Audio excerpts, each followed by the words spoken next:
Let's talk about going to the design center whenever you purchase a new construction home. This is often the most exciting part of the process for most people. They get to pick out their cabinets, they get to pick out their floors, their countertops, all the things that they've really imagined, and they really get to see their dream become a reality. They get to put the whole house together. It can be such a fun part of the process. Builders have also started to limit the amount of time that people can spend in the design center. Typically it's somewhere between 2 to 4 hours at the design center, and typically you get one appointment depending on the builder. So it also can be a really stressful time if you don't plan appropriately.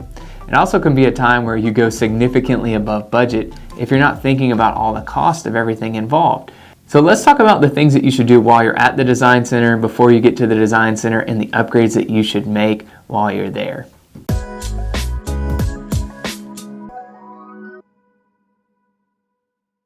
Hi, I'm Whaley, your favorite Greenville realtor. Before we get into the part of talking through all the different items at the design center, let's talk about what you should actually do before you get to the design center. Before you're at the design center, one of the biggest things that you should do and that you should know is have a good idea of what your budget is, and also know what is reasonable for you to spend on upgrades. You should be able to get this information from the real estate agent that you've hired and working with the on-site agent that works for that community.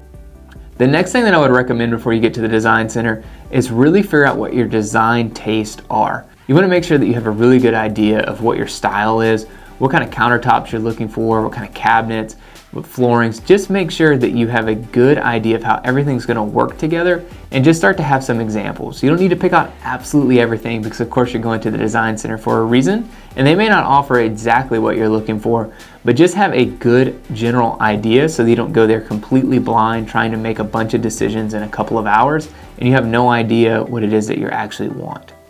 Now, we're at the design center. Let's talk through the upgrades. The first thing is structural upgrades.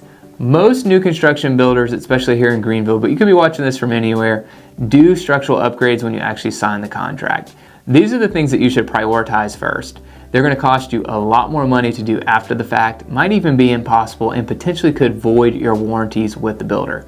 So those are all things that you want to know about and think through beforehand. Structural upgrades tend to be adding extra space, putting in windows where they're not there, maybe moving walls.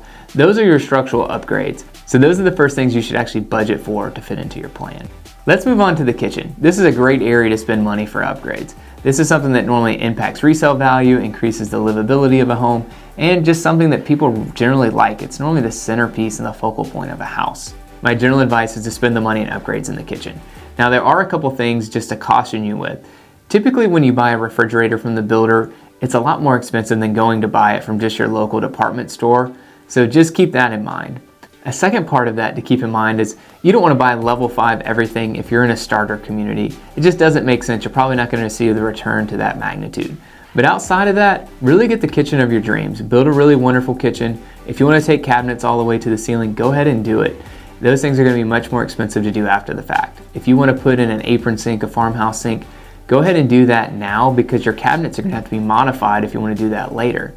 Also, go ahead and pick out the countertops that you really like. If you're going to try to do that after the fact, even though it might be a couple $1,000s extra compared to their level 1 upgrade with the builder, it's going to be much more expensive to take off the product that you got from the builder and put something new on. So go ahead and build the kitchen out the way that you want it.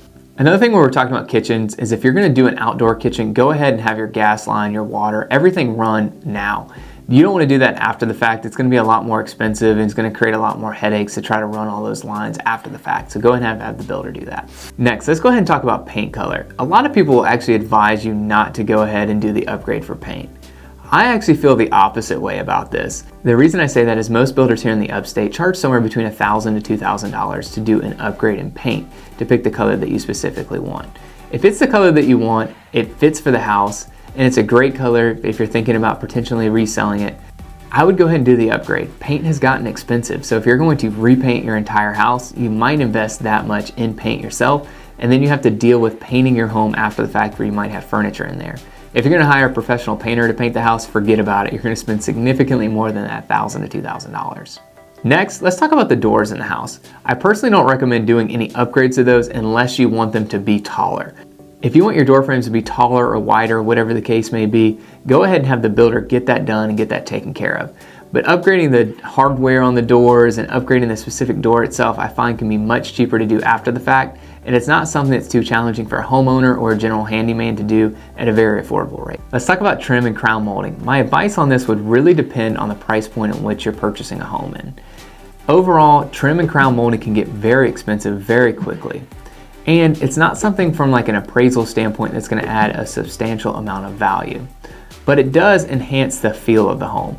And if you're buying in a higher price range and you don't have any kind of trim work or crown molding, it's going to give it a little bit of a cheaper feel. So it's something you might want to consider, especially for some of the main rooms where people are going to be looking for it. And especially as you first enter the home, just so something catches your eye. Now, if you're buying more of a starter home, it's not necessary. It's probably an upgrade that's not worth spending your money on. Now, one area where I find that it's pretty inexpensive to put some trim in that can really enhance the appeal and just cleanliness of the area is in the garage. Now, it may seem a little crazy why I'm saying put trim work in your garage, but when you come in there, I've seen tons of homes that have done this, where they just have sheetrock and then they have the slab coming up and you just have this area and gap there. Just putting some trim there really enhances the appearance of that garage and keeps it much more clean and prevents critters or anything from getting in behind that sheetrock. So I'd go ahead and do it if it's a cheap upgrade. I tend to find it's like $500 or so. So I would go ahead and just take care of that. It'll enhance the look and also the cleanliness and keep critters out. Let's talk about carpet now. Carpet has been something that's kind of getting phased out in a lot of ways. A lot of people want to have a hard surface, especially on the main level, and they might do carpet in specific areas of the home or maybe on the second level.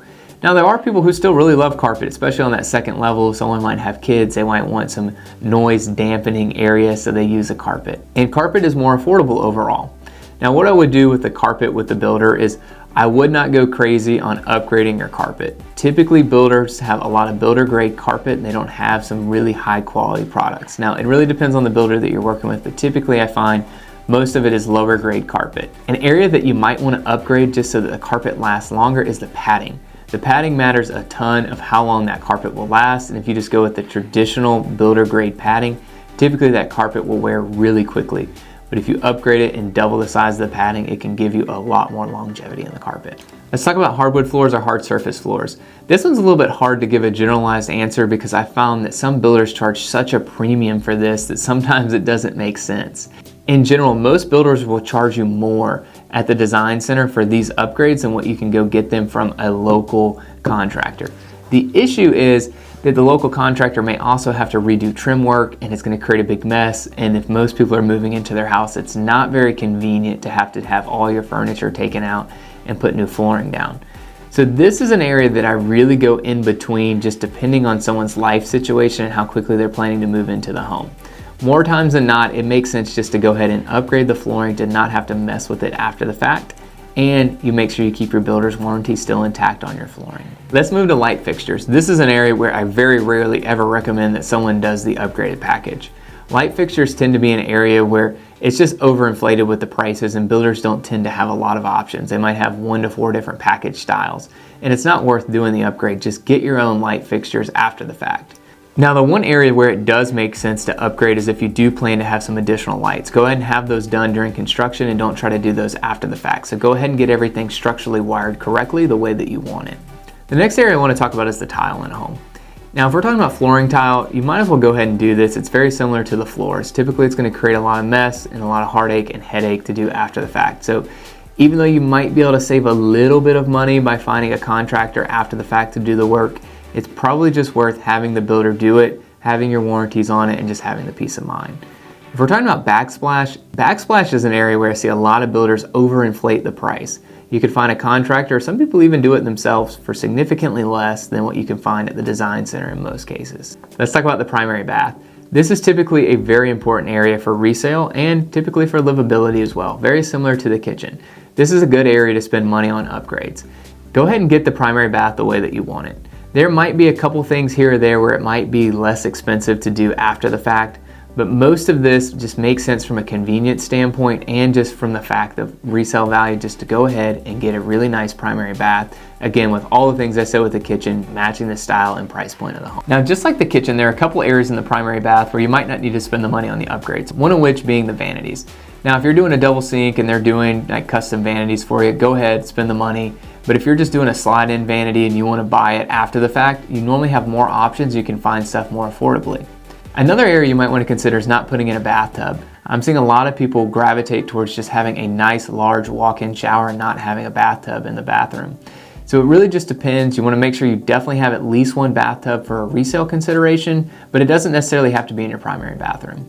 Another area where you typically can save money is in mirrors. Now, one of the things you want to make sure of is if your builder is going to put something that is actually glued to the drywall, you might not want to do that. You might want to go for an upgrade or just have them not put the mirror in or do something different, because that's going to create a massive mess and might potentially create some issues of you having to redo drywall.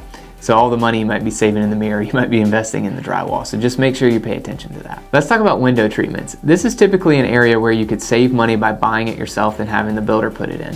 But a lot of builders at times, with incentives going on and negotiating the right deal, will just go ahead and throw in the window treatment. So you might as well go ahead and get the blinds if they're going to give them to you. Outside of that, the other reason you might want to do it is just for a convenience standpoint. If you're going to be moving in the day of closing, you probably don't want to be dealing with putting in blinds on 28 windows and just having to deal with that headache. So you might want to do it just for convenience, but if not, if you're looking to save money, this is a great area to do it. Let's talk about the closet space. I would go ahead and take what is their standard. It's typically pretty expensive to have them do anything themselves. The only caveat that I would have to that is if, again, you're moving in first day and you want to do custom closets and you really want to have it the way that you need to have it, and you don't want to deal with the headache of moving your stuff multiple times and having to deal with it after the fact, then go ahead and do it if that makes the most sense for your life. But it's probably going to be a lot cheaper if you have a contractor do it after the fact. Let's go ahead and talk about landscaping, the outdoors, putting in a pool, and all of that. I typically wouldn't recommend having the builder do any of this unless they clear cut the whole area and they're really giving you a great deal on putting in an irrigation system. This is something that can be pretty expensive after the fact, and it could really tear up your yard, especially if they do something really nice and you might not want to deal with it. So just go ahead and have that irrigation system put in so you don't have to deal with trying to put it in after the fact. A pool, all those other things, typically much more affordable to get done yourself. Same thing with fencing. So I would typically look at the outdoor stuff as something that I wouldn't do unless for whatever reason it just makes sense and the deal is that great. I'm curious to hear your thoughts. What do you think are the best areas to upgrade when you purchase a new construction home?